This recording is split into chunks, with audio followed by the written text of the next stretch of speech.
Good morning, everyone.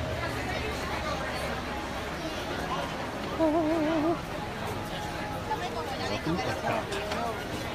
Alright, napkin sand drive or ride rather. Going to be making an announcement about something that's going to be happening soon on the page. I don't know about that, but it's pretty big. Yep, we're gonna go over here to go get a stroller, honey.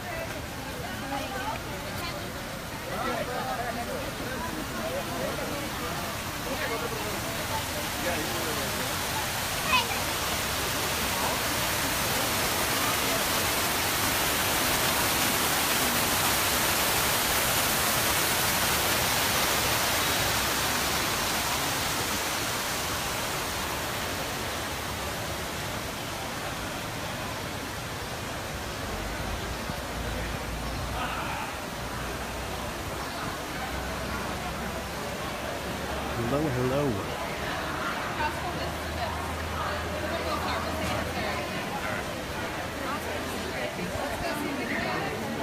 What? Yeah, it opened at 9. Because it could be down. Have you never heard of technical difficulties?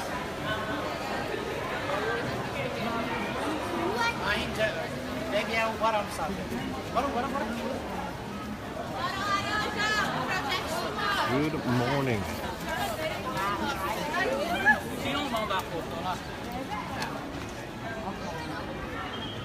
I'm going to be walking around Epcot today and riding a few rides in the process.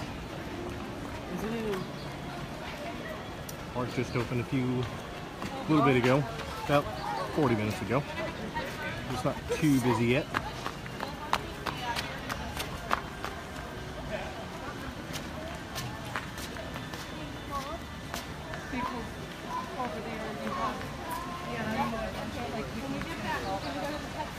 Yeah, there's one frozen and there's one not.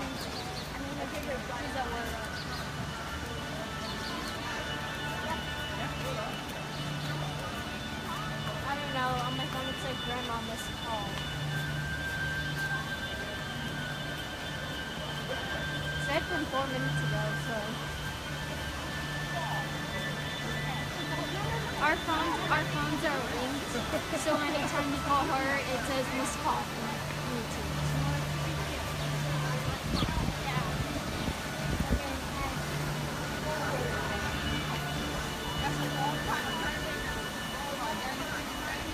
She called mom, so I saw a missed call on my phone and killed it too. Why would he? Huh? His phone's not connected to hers. You and Caleb's? Oh, he saw the missed call.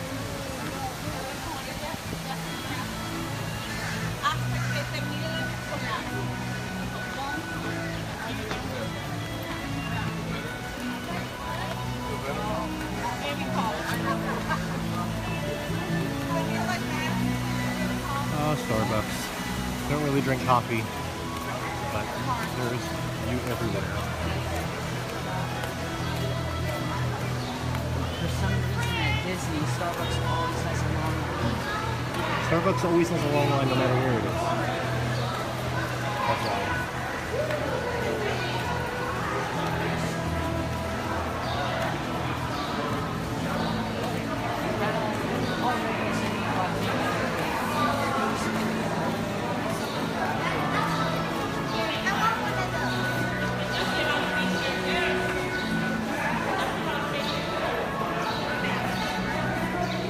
Okay, I'm going to ask you guys a question that are watching.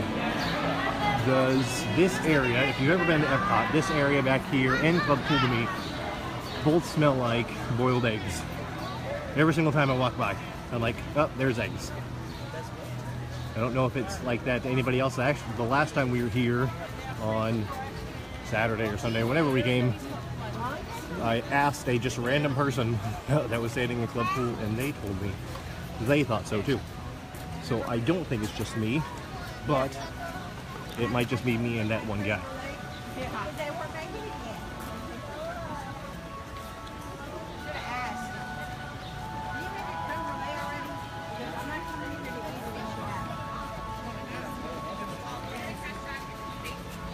I don't know, to me it smells like old soda. They have a lot of soda on the ground and that's why it's like sticky. Well, yeah, I know that, but that doesn't explain why it smells like that in that little hallway. Oh yeah, I don't know. Okay, you smell eggs too when you go. Okay, it's not just me. So weird, I don't know why. I don't know why what makes that area smell like eggs. But whatever. And it smelled like that for like forever. I don't know. It's always been there.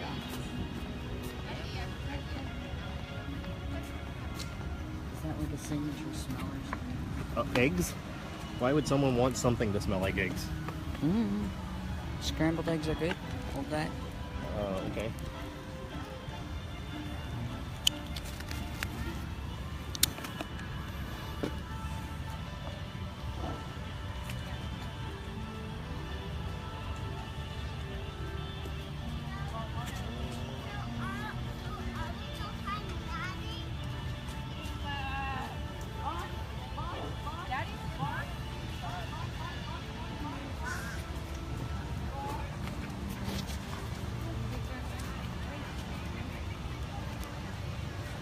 Okay, we're headed into the land. Can't bring a stroller with you, so I had to park mine. That's nice. I'm not going to buy you a motorcycle.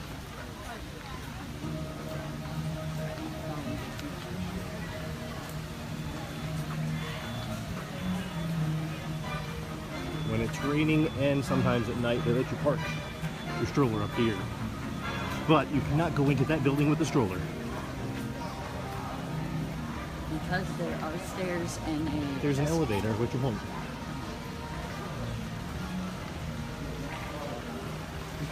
I didn't understand. You come in here with a wheelchair but not a stroller.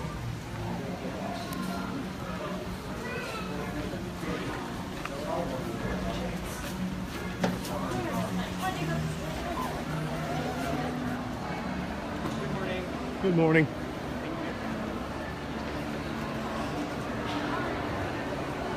Hello, Jimmy. What do you think? Of course we're still doing breakfast. It's 9:30 in the morning. I ain't gonna serve lunch yet.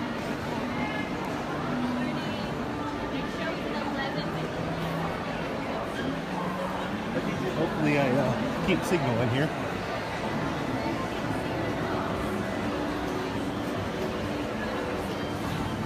Have you ever done breakfast here before? Nope. Just lunch and dinner. Yes. That's what those people are eating at 9:30 in the morning. We'll be eating lunch at 9:30. I don't know, you just said. I wonder if they're still serving lunch. Yep. Or whatever. It's 9:30 in the morning. I'm sorry, 9:45.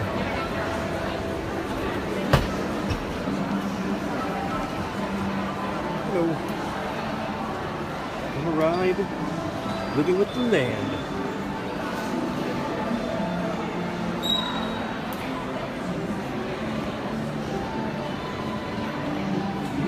They're having some kind of it's ultimate VIP tour. They're reserved tour.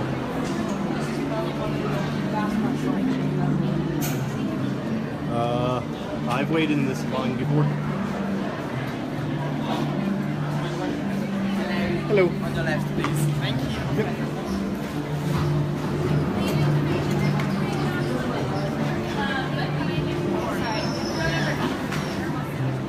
Hello. 3, well 4 technically. Go number 4. There you go. Enjoy.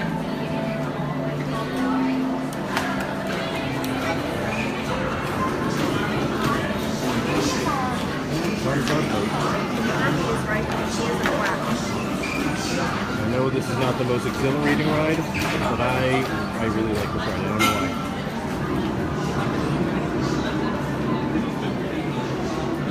Welcome to Living with the Land. As you board the boat, please lower your head and watch your step.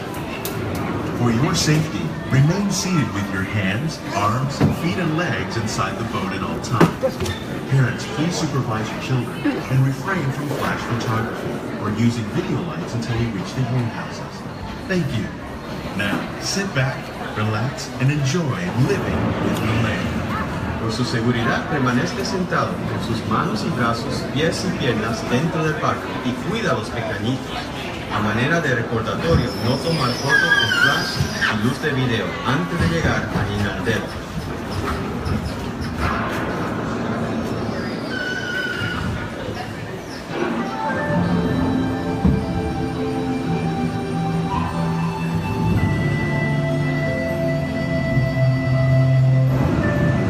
Welcome to a voyage of discovery and awareness of the richness, the diversity, and the often surprising nature of living with the land.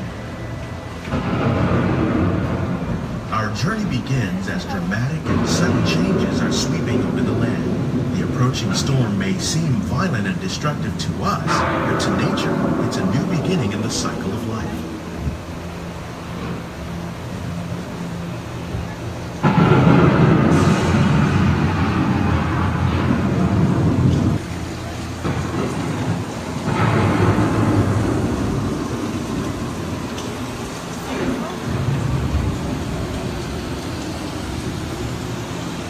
Beneath the surface of the land, roots trap water from the flowing mud, extracting precious nutrients and minerals. These elements, when combined with sunlight, create the diverse living systems of our planet.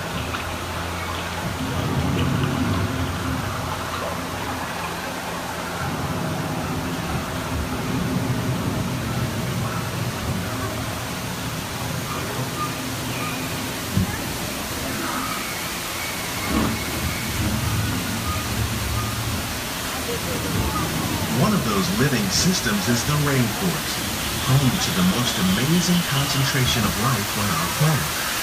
These dense and beautiful forests cover only a tiny portion of the Earth's surface, but they contain more than half of its plant and animal species. Rainforests are also extremely rich and productive living systems, providing us with oxygen, food, medicines, and other elements essential to our lives.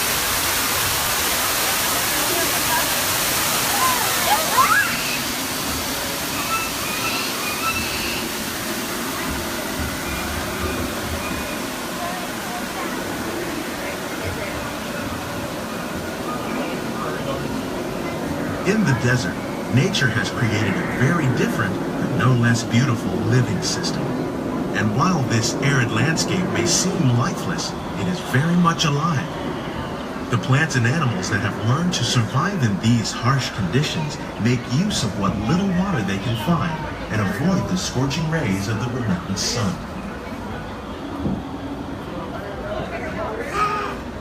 The American prairie once appeared as desolate as the desert. But over time, rainwater and nutrients gradually penetrated the hard surface of this land. Even the hooves of the mighty buffalo helped create the rich soil that would one day become home to the American farm.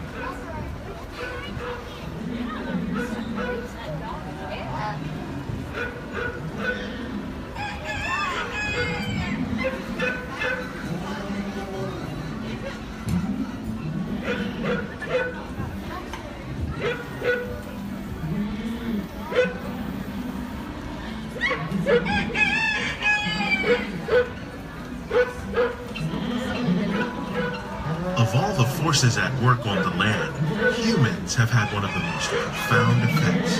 The need to produce food for a growing world led to the enormous use and sometimes overuse of the land. In our search for more efficient ways to grow food, we often fail to realize the impact of our methods.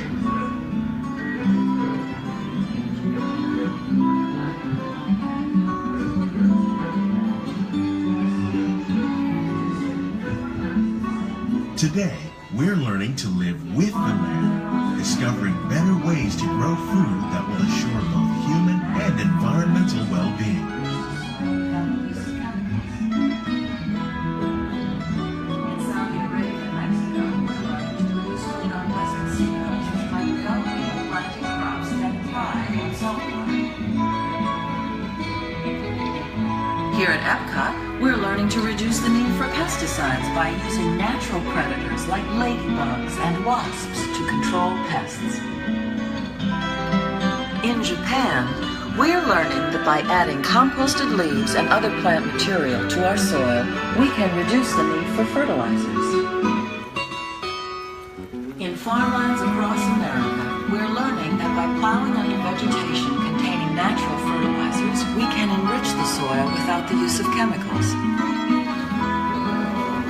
In Saudi Arabia and Mexico, we're learning to produce food on desert seacoasts by developing and planting crops that thrive on salt.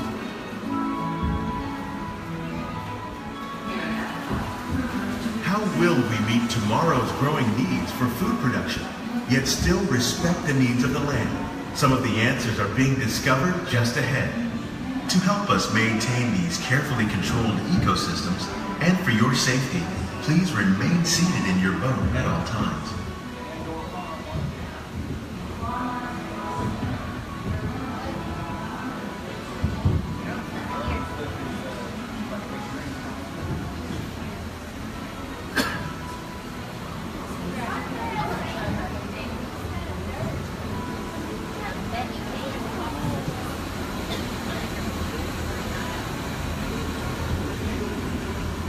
Welcome to our living laboratories, where scientists from Epcot and the U.S. Department of Agriculture are exploring innovative ways to produce bountiful harvests now and into the future.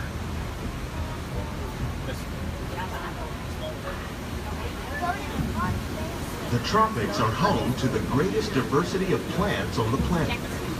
Many of these, like papaya, bananas, cacao, coffee, and rice, are well known around the world. These are just a few of the edible plants that have been an important source of nutrition for people living in the tropics. Many are rich in vitamins and minerals, while others are well adapted to growing in less than ideal conditions. Some, like the water lily, thrive in wet, swampy areas and waterways. All parts of this plant, even the flower petals, are edible. The starchy root of the plant has long been used to make flour for baking.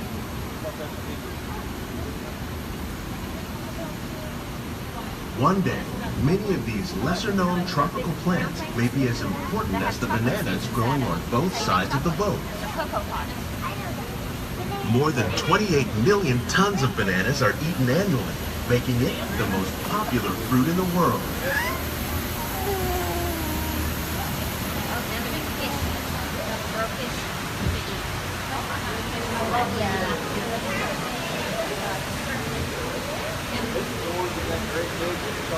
When we mention farming, you probably don't think of fish, but fish farming, or aquaculture, accounts for nearly half of all the seafood consumed globally.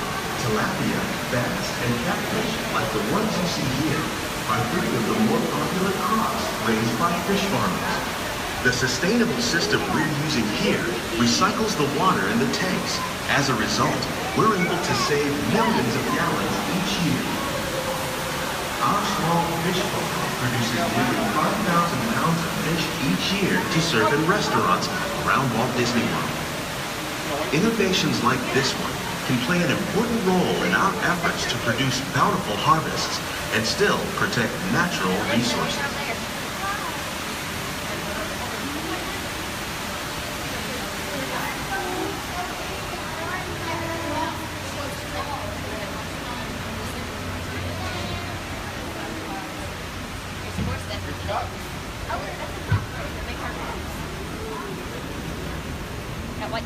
While there are more than 50,000 edible plant species in the world, most of us are only familiar with the handful that make up our everyday diet. The common grains growing here, wheat, maize, sorghum, and millet, plus rice, account for nearly 2/3 of our global food consumption. Learning how to increase yields of these staples is an important goal of research around the world. People are growing. We're used to seeing that, aren't we? Sugar cane. These plants are definitely on their way up. Innovative growing techniques like these increase yields while more efficiently using resources like water, fertilizer, and pesticides. Another innovation at work here is our integrated pest management program. By populating our greenhouses with beneficial insects that prey on harmful pests, like aphids and flies, we are significantly reducing our reliance on conventional pesticides. We're growing these crops using our nutrient film system. This technique precisely controls and recycles water and nutrients. With it, we can produce over 27,000 heads of lettuce a year in this one small area.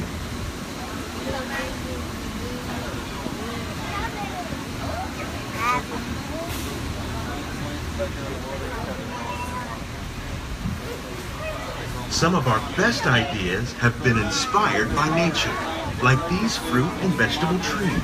By growing these ground plants vertically, we can increase yields and better control diseases. These crops taste as good as they look. In fact, we serve more than 15 tons of produce from our greenhouses in restaurants here at the land every year.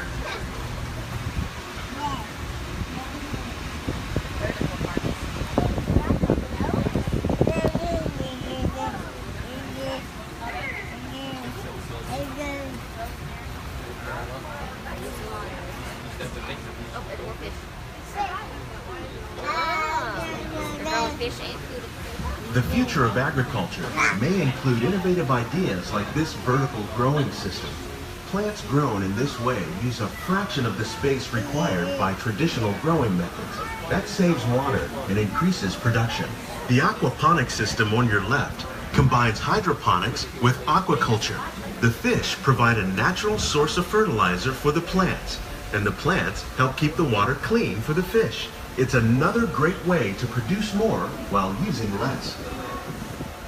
In our lab, Epcot scientists are working with the U.S. Department of Agriculture on a number of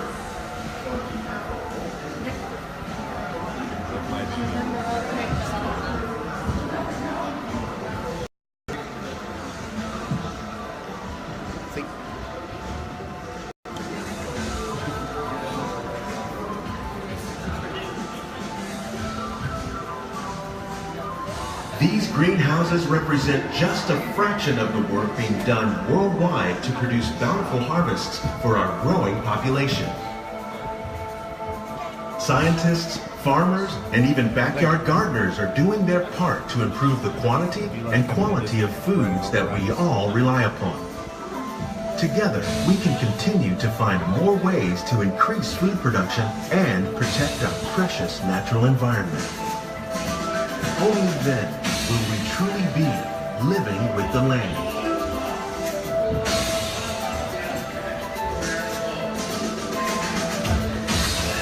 On behalf of Walt Disney World, we hope you've enjoyed this unique journey through our living laboratories.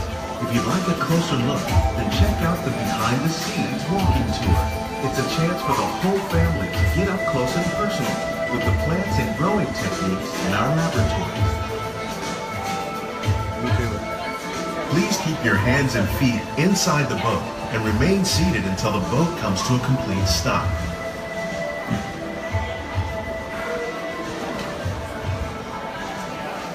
Please keep your hands inside the boat.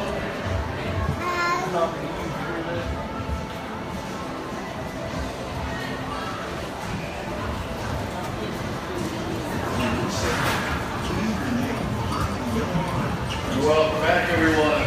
Please remain seated until our boat comes to a final stop. For the boat comes to a final stop, we ask you to hands to the rear of the boat.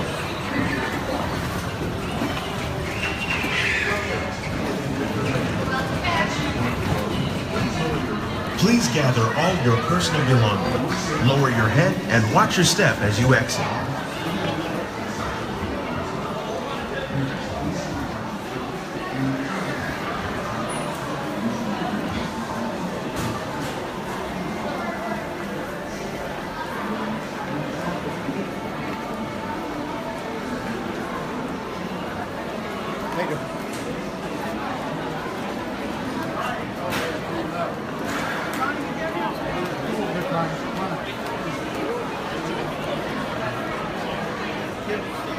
You're very welcome.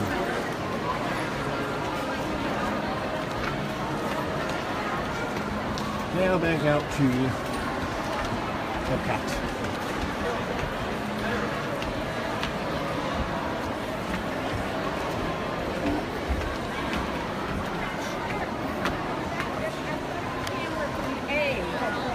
My favorite place to eat at Epcot.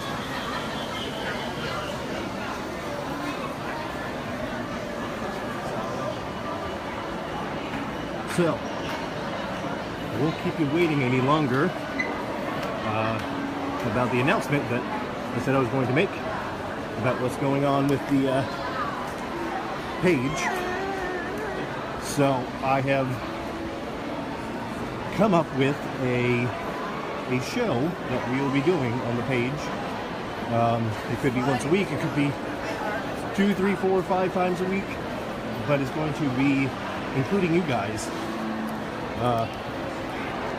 You can either call in or join in on video in the discussion. So basically, like, we'll probably be doing one later today talking about all the stuff that was going on yesterday. And if you follow any other pages, you know what I'm talking about with the confirmed and not confirmed thing. So we will be discussing that later. But you guys get to join the conversation and not just text in or type in a comment, but actually call in and, you know, join the conversation, or get on your either phone or computer's camera and join the video. So it's going to be fun, and hopefully it does well. Hopefully you guys like the open discussions. It's not. It's gonna. That's what it's gonna be. It's gonna be an open discussion. It's not gonna be, you know, my way or the highway type thing. Everybody has their own opinion, so that's what it's gonna be. The open discussion show where it involves you guys and not just, you know, you can still type in your comments and stuff like that, but it'll be, you know, a talking discussion where you can actually call in and talk to us and video chat with us on the page with everybody. And there's a squirrel underneath that thing. Or in the stroller. Pretty funny. Hold that for a second. Sure.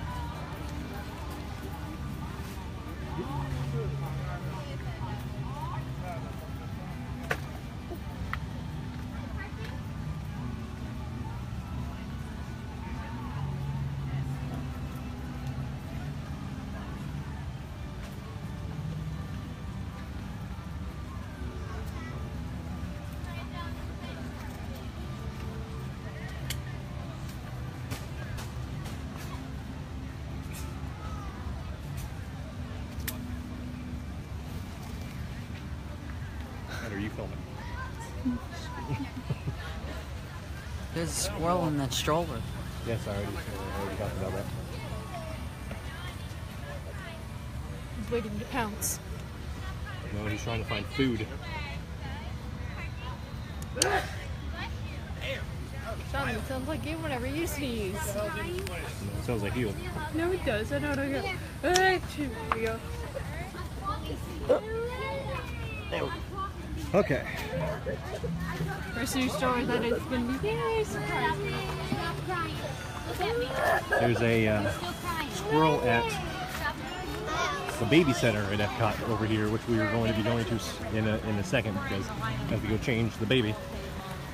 But there's a squirrel that likes to hang out over there and get in the strollers.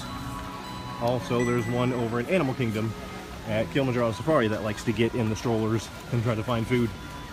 These squirrels are smart. They're going to take over. It's not going to be Planet of the Apes. It's going to be Planet of the Squirrels. Planet of the Squirrels versus Planet of the Dogs. The dogs do the same thing. They don't do that here.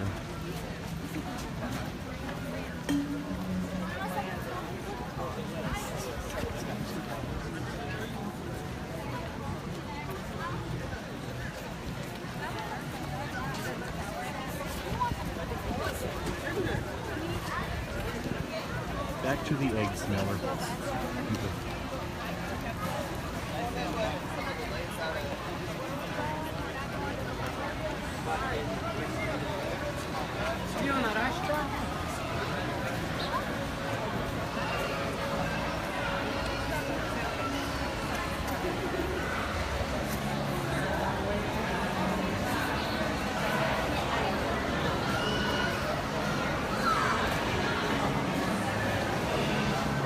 A 25-minute wait for the character spot.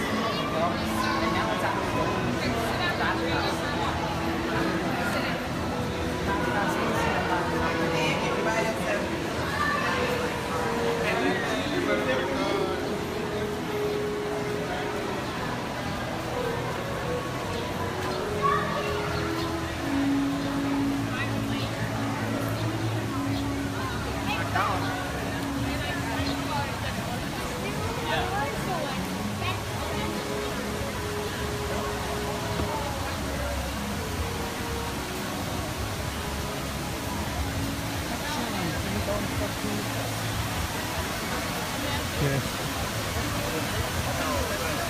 Only if you do the Beverly Challenge. No. Okay, then I guess we can't go in. Okay, guess we can't go. That's the preface it now that the only time we can go in the club pool is if you do the Beverly Challenge. Ask.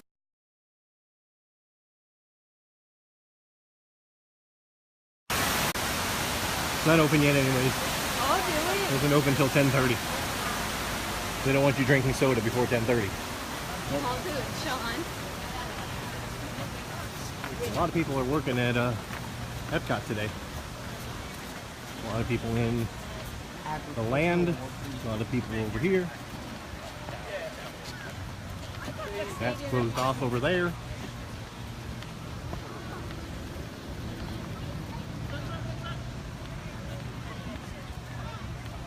Look, even the little shops over here. Yeah. Oh, look. Baseball ball. I don't know why we gave him that ball. He's just going to keep throwing it all day. So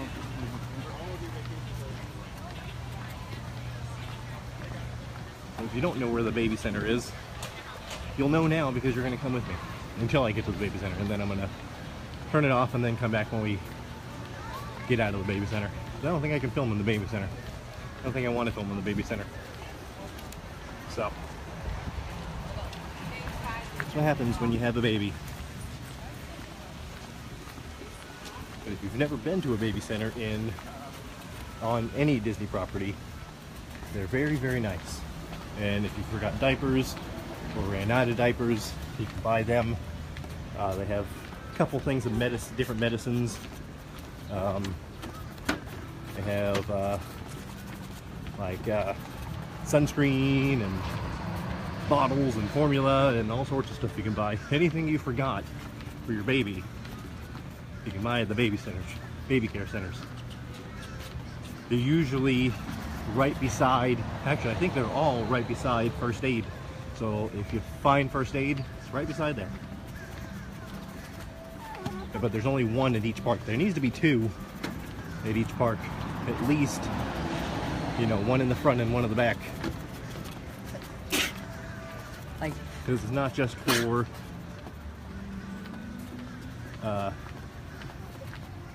you know, changing your baby, but it's for like if feeding your baby. You know, if you breastfeed your baby, you can come in here. It's nice and cool. They have, you know, little areas you can go into so you don't feel uncomfortable. You don't have to do it in public. You know, you still can do it in public. It's your prerogative. But if you don't want to, you can do it in these. So. but why did they exactly put right by first aid in the free park? Exactly. Easy. They should have one right here and one in America. Over there. Halfway across the park.